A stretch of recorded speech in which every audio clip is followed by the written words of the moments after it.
আমি অরাজনৈতিক বললে সে ইমানদারও থাকে না, সে মানুষও থাকে না, সে মিথ্যার দাস হয়ে যায় এবং সে সত্যের শত্রু হয়ে যায়।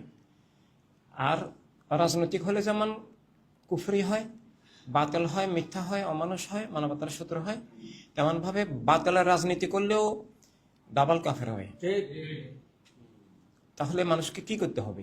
মানুষকে মানুষ হিসাবে এবং ইমানদার হিসাবে মানবতার রাজনীতি করতে হবে। মানবতার রাজনীতির লক্ষ্য মানবতার রাষ্ট্র এবং মানবতার দুনিয়া গড়া, আলটিমেটলি মানুষ গড়া, মানুষ এবং মানবতা বিরোধী এবং সত্য বিরোধী শক্তির কাঠামো ভেঙে দেওয়া। বর্তমান বিশ্বের কাঠামো মিথ্যার কাঠামো, তিন বাতিলের কাঠামো, ইসলামের ছদ্মবেশী বাতিল ফারকা, অন্যান্য ধর্মের নামে অধর্ম এবং বস্তুবাদের কাঠামো।